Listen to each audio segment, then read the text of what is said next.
बिस्मिल्लाहिर्रहमानिर्रहीम इय्याका नअबुदु व इय्याका नस्तईन। बहुत बहुत शुक्रिया आप सबका। मैं आसिफ रशीद आपके साथ, दुआ और उम्मीद के सब ठीक ठाक अच्छे से बखैर वाफियत होंगे।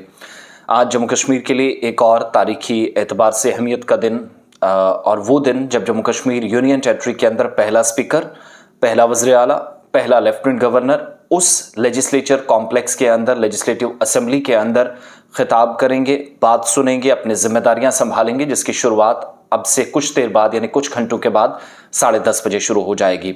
दो चार बड़ी बातें हैं। यूटी का वो सफ़र ख़त्म हो गया है कि एक ब्रेक जो लगा था साल 2018 में, जब नेशनल कॉन्फ्रेंस अपोजिशन में थी और हम देख रहे थे कि पीडीपी और बीजेपी की गवर्नमेंट थी और अचानक से हुकूमत ख़त्म हुई और उसके बाद 21 नवंबर 2018 का दिन असेंबली तहलील कर दी गई। तब से अब तक इंतज़ार था कि दरवाज़ा खुलेगा असेंबली, और ये साथ साथ तस्वीरें देखिएगा। पूरी तैयारियां मुकम्मल कर ली गई हैं। मुबारक गुल साहब जो प्रोटेम स्पीकर है, जिनका एज एन अबूरी स्पीकर या प्रोटेम स्पीकर आखिरी दिन है, ये वो जगह हैं, वो एरियाज़ हैं जहां पर लीडर ऑफ अपोजिशन कहाँ बैठेगा, मेंबर्स कहाँ पर बैठेंगे, खुद स्पीकर यहाँ पर बैठेंगे। कल तमाम तैयारियों और इंतजामात का जायज़ा लिया गया और आज यहाँ पर स्पीकर, सीनियर नेशनल कॉन्फ्रेंस के लीडर अब्दुल रहीम राथर, जो 7वीं मरतबा जीत कर आए, चरार शरीफ से इस बार जीते, वो स्पीकर के लिए उम्मीदवार नामजद किए गए हैं। और इत्तेहादी पार्टी जिनका इजलास भी हुआ रात देर गए, नेशनल कॉन्फ्रेंस और कांग्रेस का, आज के लिए लाहेमल तैयार किया गया। तो 10:30 बजे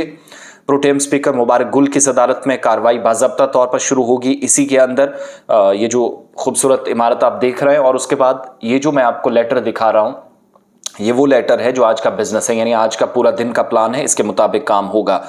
ज़राअत और पैदावार, देही तरक्की और पंचायती राज के कोऑपरेटिव और इंतजामात के जो वज़ीर हैं जावेद अहमद डार, वो स्पीकर के इंतखाब के लिए तहरीक पेश करेंगे, प्रपोज करेंगे। उनका नाम और ऐवान के जो रुकन हैं, एडवोकेट अब्दुल रहीम राथर, जम्मू कश्मीर कानून साज असेंबली का स्पीकर मुंतखब किया जाएगा।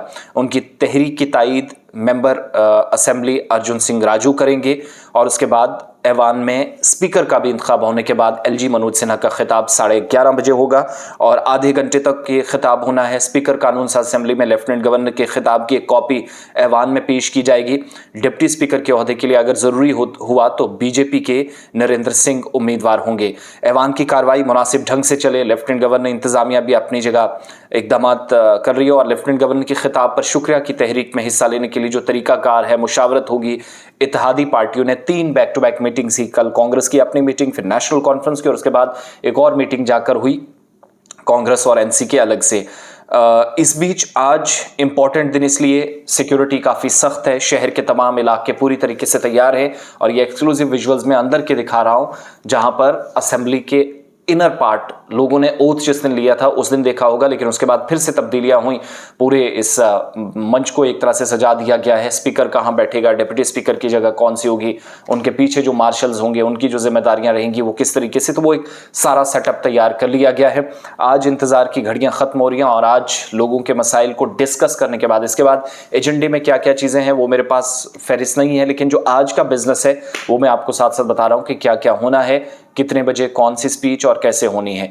तो एक तो वो सूखा, वो जो असेंबली वाला था, वो एक तरह से ख़त्म हुआ यूनियन टेरिटरी के अंदर और हो सकता है कि कुछ करारदादें भी अगले कुछ दिनों में आए। मुख्तसर इजलास है, 8 तारीख को ये इजलास ख़त्म हो जाएगा और उसके बाद अगला इजलास जिस पर सबकी नज़रें हैं वो है जनवरी में, थोड़े ज़्यादा दिनों में वो इजलास होगा और वो जम्मू के अंदर होगा। बहरहाल आज दिन भर सारी सूरत हाल क्या रहेगी, गुलिस्तान न्यूज़ पर आपको पूरे दिन अपडेट किया जाता रहेगा।